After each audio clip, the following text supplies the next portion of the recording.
Hello everyone, my name is Emmanuel from Soft Landings UK.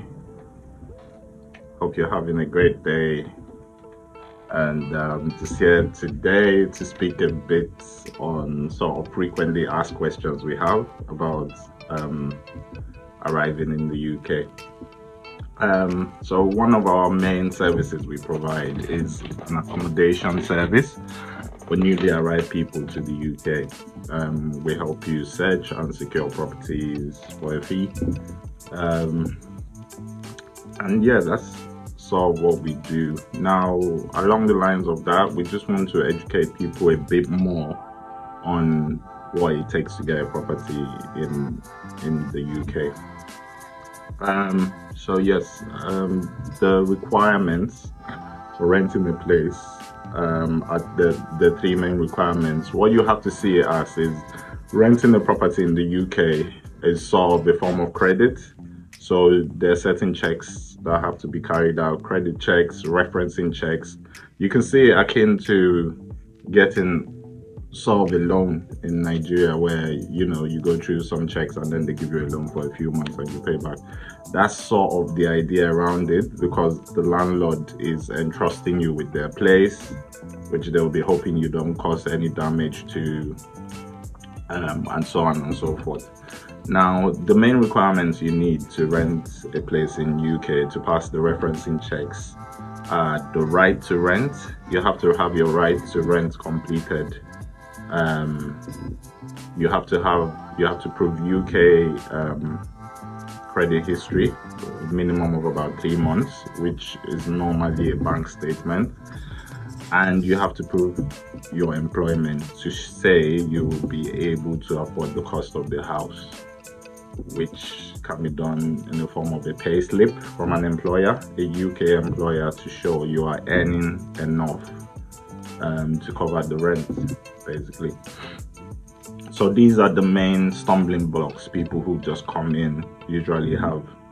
The right to rent is a requirement for everyone in the UK, regardless of if you've just arrived or if you've lived here for 10 years. If you're renting a property, you have to go on the government website, you fill out certain details about your identity, and then that they give you a code which you can share with landlords and estate agents, and they just need to enter that code to say they know you've been checked properly and have the right to rent in the UK. Now, there's several ways to fill this. A very big question, a common question we get all the time is, can I complete the house before I land in the UK, because I don't want to pay for a hotel or Airbnb?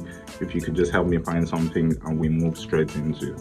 Now, that is the ideal situation. That's what everybody wants. But the reality is, at times that could be hard to achieve because of right to rent. Now, you should be able to fill out your right to rent on the government's website. It's gov.uk. The link will be pasted on here, the correct link for right to rent. And you have to go on there with your visa or your passport and fill that out. Now, that should work as soon as you have a visa, but from experience in the last sort of 6 weeks or so, it's not worked with Nigerian passports. It's still a bug in their system. I'm not too sure what's going on with that.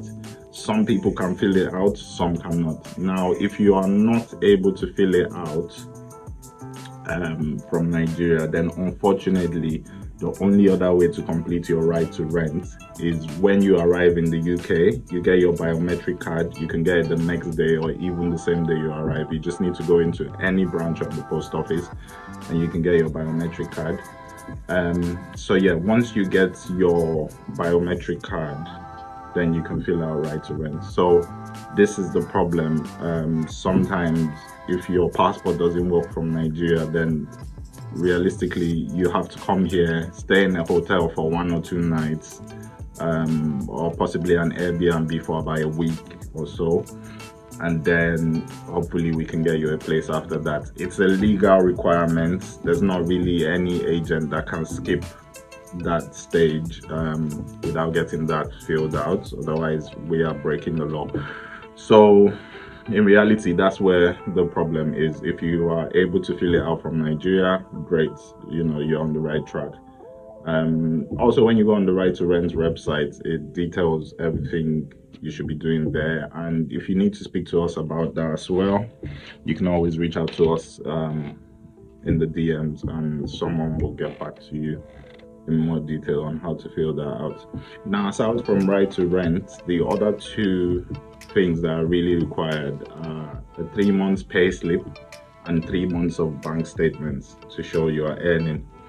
I think in a previous video on this channel, I have spoken about coming with dependents. It's always best if you come alone, or if one of the parents can come to the UK first for at least 3 months before you start thinking of bringing your dependents. In some cases, you have within 3 to 6 months to bring your dependents. It's not a case of the reason we say this is we've seen a lot of families who come all together, and there's a bit of a struggle before they can find accommodation, before they get settled in properly.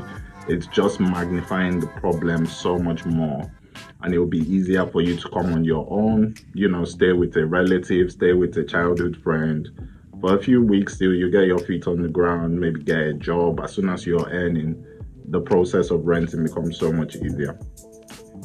So that's one point for those who haven't made solid plans yet to consider. If you haven't bought their tickets yet for the dependents and the rest, you can look at delaying that for a bit and come by yourself first.